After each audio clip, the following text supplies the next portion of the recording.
خب دوستان تو بحث کریدنشیال اکسس و حالا موضوع OS کریدنشیال دامپینگ یه تکنیکی که اتکر میاد و ازش استفاده میکنه و حالا توی مایکرو اتک هم بهش اشاره شده و حتی تو بحث اتمیک رد هم ما این تکنیک رو داریم. بحث در واقع بیرون کشیدن کریدنشیال های مربوط به RDP با استفاده از دامپ کردن پروسس CC هاسته که ما اینجا میخوایم بهش بپردازیم و موضوعی که بیشتر برای ما اهمیت داره بحث دیتکشنشه، اینکه ما با استفاده از اسپلانک و روی لاگ‌های سیسمان ما بیایم یه اسپیر رولی داشته باشیم که با حداقل فالس پازیتیو همچین رفتار و حالا همچین تکنیکی و اگه روی هر یک از این پوینت هامون اجرا شده باشه ما در واقع دیتکشنش رو داشته باشیم.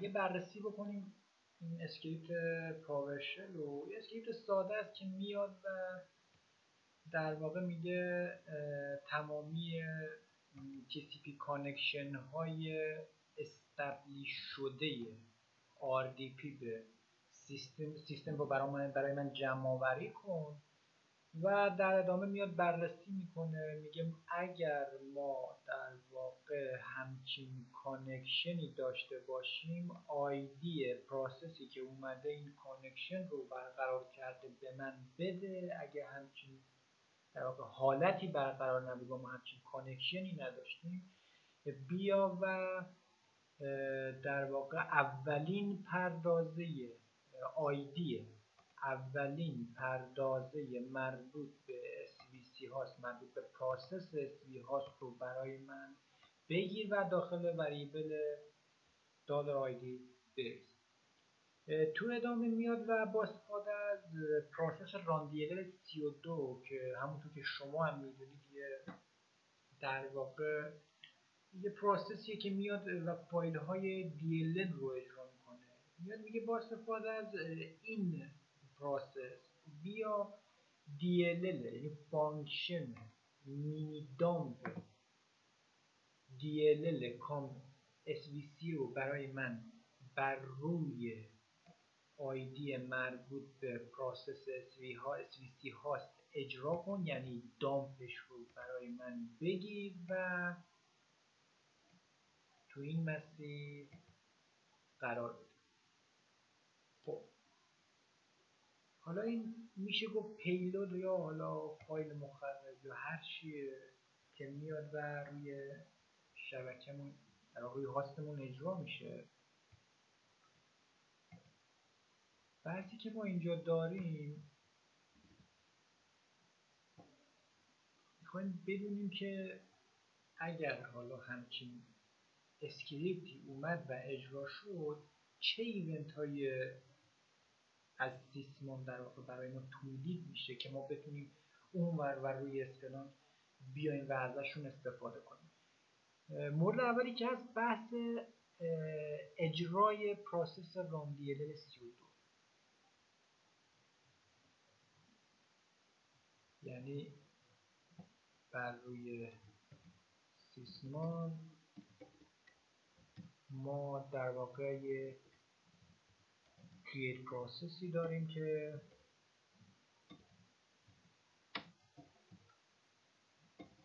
بهتره بگیم ایونت خودش میشه چند تا سیسمان میشه، یعنی یک کریت پروسس داریم که مربوط به اجرای پروسس راندیلر. مورد دیگه که میتونیم اینجا در واقع برای بحث دیتکشنش داشته باشیم یه فایل دامپیه که میاد همزمان با اجرای راندیلر 32 میره توی یک مسیری قرار میگیره. این مسیر ممکنه تمپ باشه یا هر مسیر دیگه که اتکر مد نظرشه. بنابراین ما یه دامپی داریم، یه کریت فایلی داریم به صورت دامپ که همزمان با خیلی مهمه دوستان، این همزمانی خیلی مهمه، چون ما اگه همزمانی رو تو حالا بحث در واقع SPL مونم در نظر نگیری ممکنه فالس پازیتیو خیلی زیادی داشته باشیم. پس مورد بعدی روی سیسمان ما create فایل داریم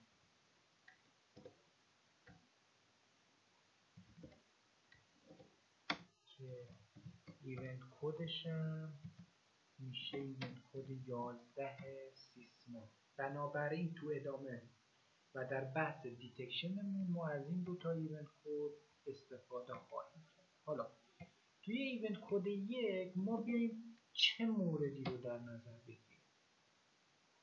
همونطور که میدونید وقتی ما ایونت در واقع یک یا همون پروسس کریت پروسس سیسمان رو مورد بررسی قرار میدیم، یه فیلدی داریم به اسم کامند لاین. حالا ما تو ادامه میریم دقیقا لاگش هم میبینیم. ما بیایم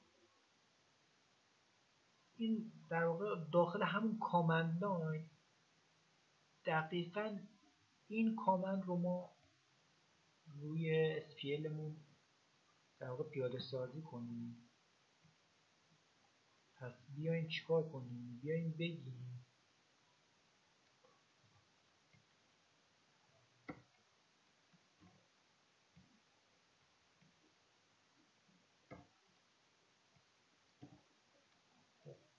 راندیل 32 اجرا شده، بهتر اصلا نمیزش هم نذاریم.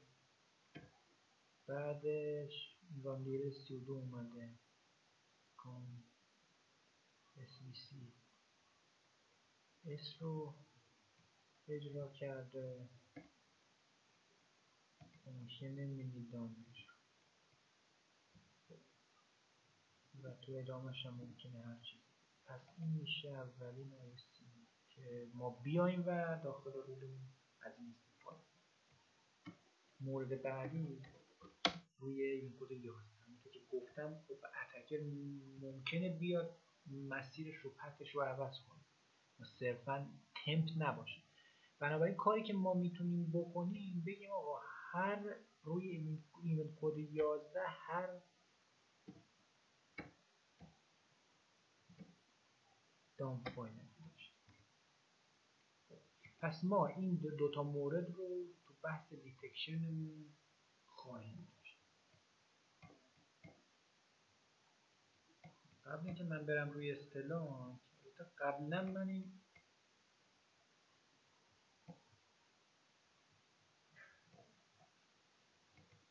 من این اسکریپت رو اجرا کردم. حالا محض اطمینان من دوباره هم اجراش کنم.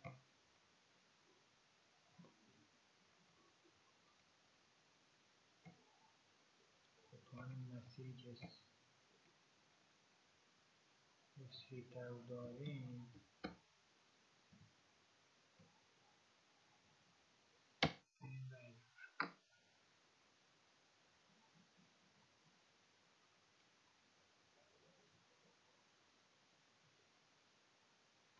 من تغییرش دارم به خاطر همین.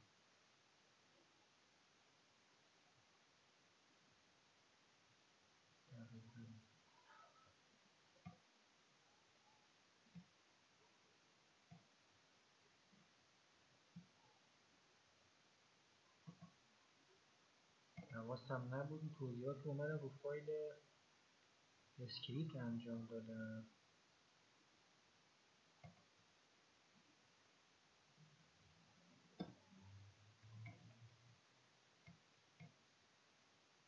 خب دوباره اجراش کنیم. بله اجراش. خب بریم ببینیم دامپر رو برای ما گرفته یا نه. بله خب تو همین مسیر ما الان فایل دامپ رو هم داریم. یه لحظه نسخه قدیمیشه.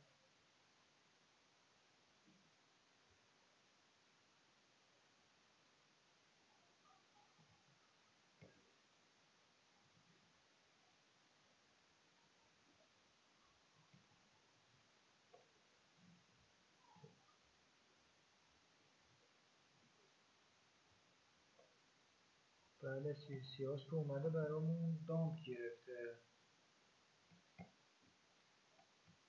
بررسی دیگه ما داشته باشیم.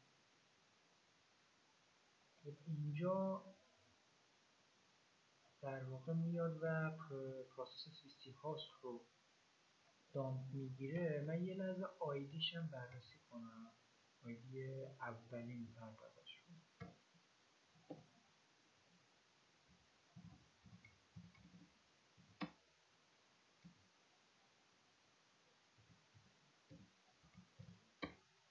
همونطور که میدونید میبینید آیدی اولین پروسس CC هاست 68. خب ما بریم روی اسپلانک.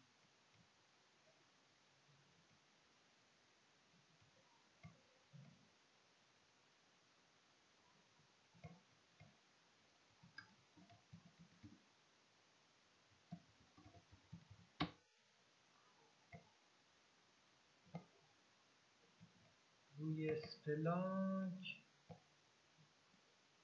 من لوگوی سیسمان مربوط به کلاینتمون رو توی ایندکس کلاینت 1 ریختم و سورس تایپ سیسمان.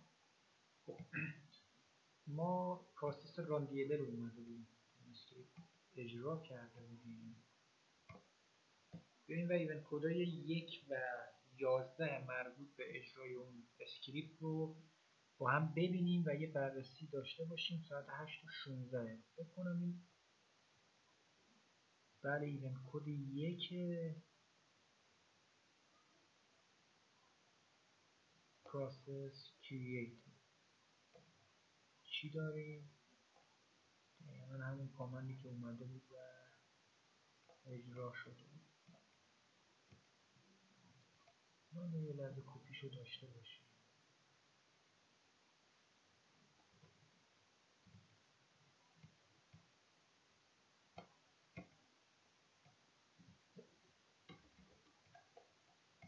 ایونت آیدی دیگه که مد نظرمون بود ایونت آیدی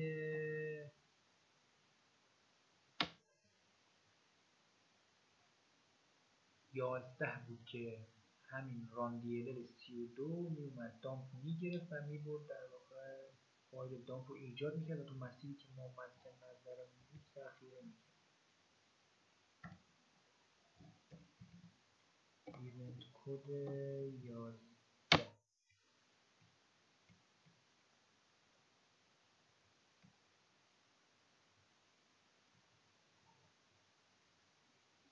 چرا نیومد؟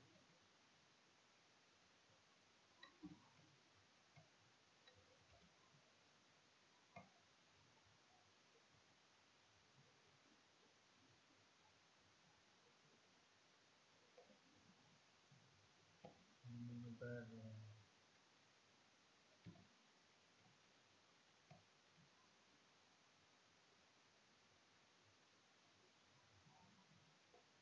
عجیبه.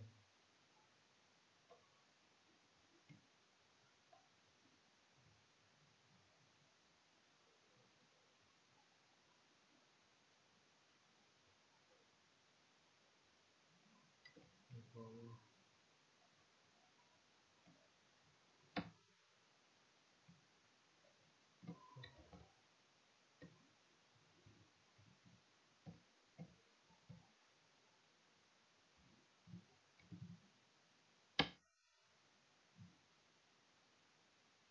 خب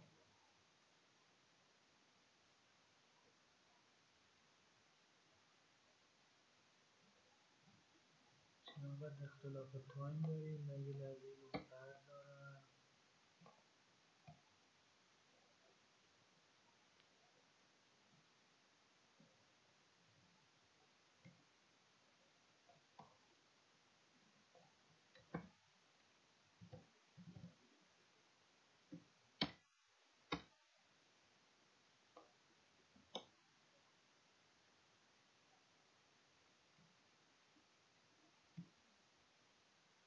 خب دوستان فقط موردی که هست این حالا زمانش در واقع مربوط به تست قبلی من میشه. قبل رکورد این ویدیو در واقع من اون فایل داشتم تو اون مسیر. بعد اینکه اسکریپت اجرا شده فایل رو دوباره نساخته.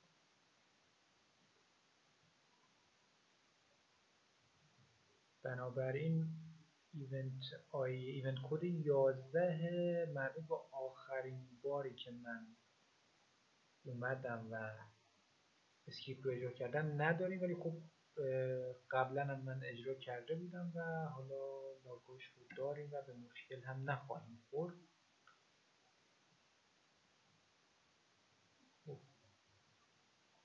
ایونت کد 1 ما از کامند لاین استفاده خواهیم کرد.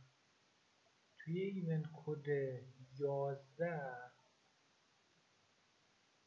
وقتی که فایل ایجاد میشه یه تارگت فایل نیم داریم، یعنی فایل رفته و کجا قرار گرفته توی این. خب من قبلا اومدم و یه الرتی ایجاد کردم، در واقع یه SPL نوشتم و اونو به صورت الرت قرار دادم. بریم با هم ببینیم.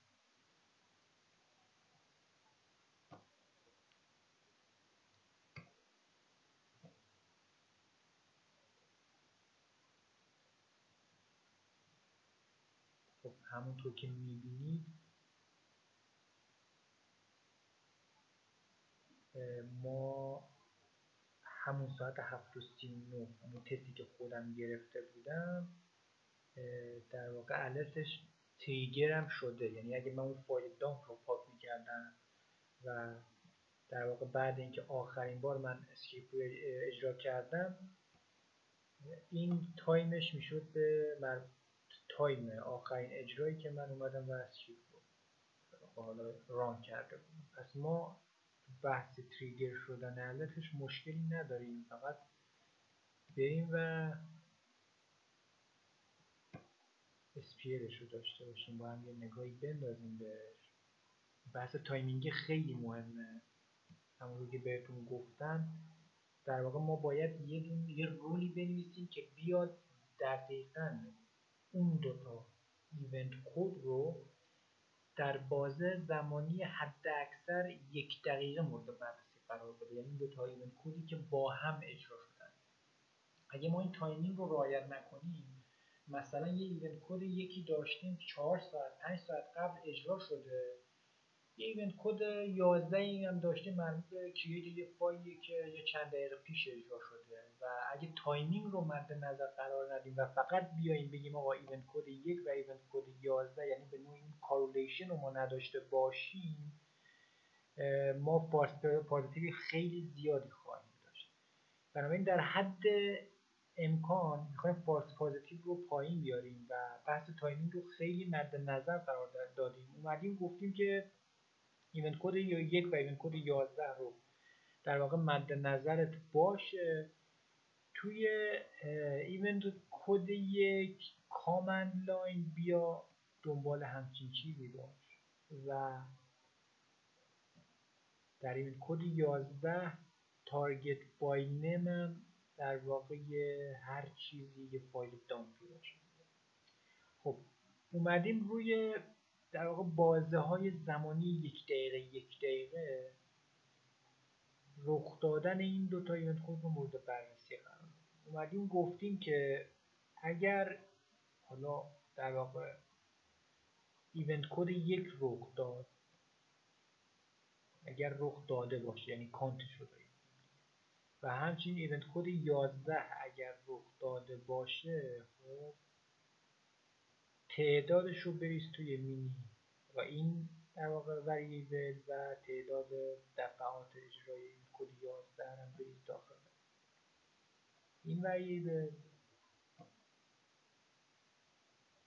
تو ادامه اومدیم حالا در واقع بیشتر رو فیلدها کار کردیم، گفتیم کامند لاین رو میخوایم، تارگت فایل نیم رو میخوایم، ایونت کد رو میخوایم، یوزر هم میخوایم. اومدیم به آخر سر با کامپیوتر نیم و تایم گروپ بندیش کردیم.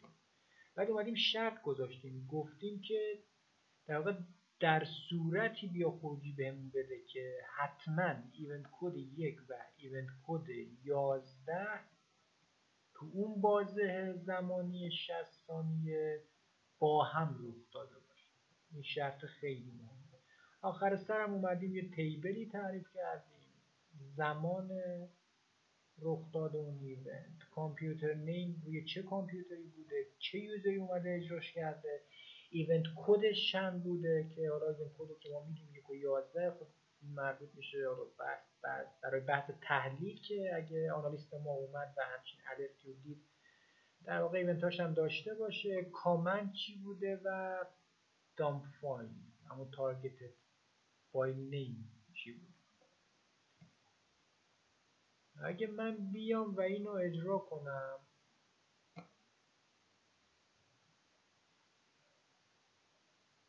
چی اینجا اشتباهه؟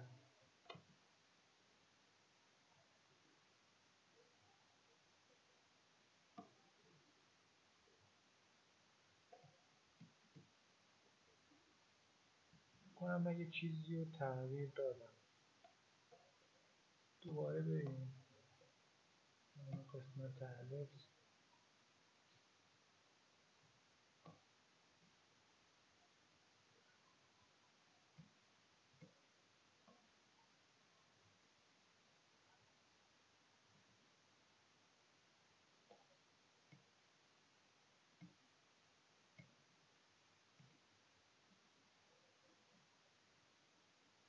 خب ما یه همچین خروجی خواهیم داشت.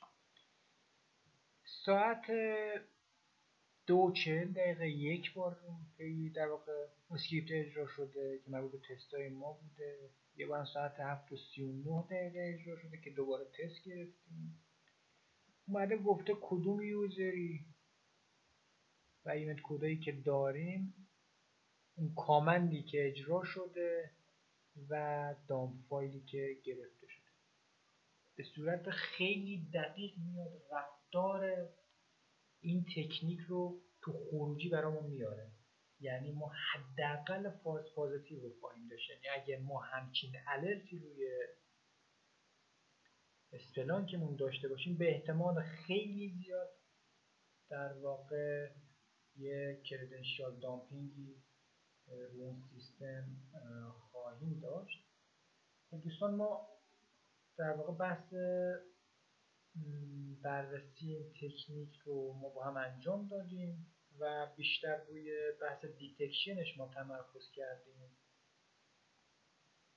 و خروجی هم با هم دیگه دیدیم. امیدواریم که در واقع این آموزش مورد توجهتون قرار گرفته باشه و بتونید که ازش حداکثر استفاده رو بکنید.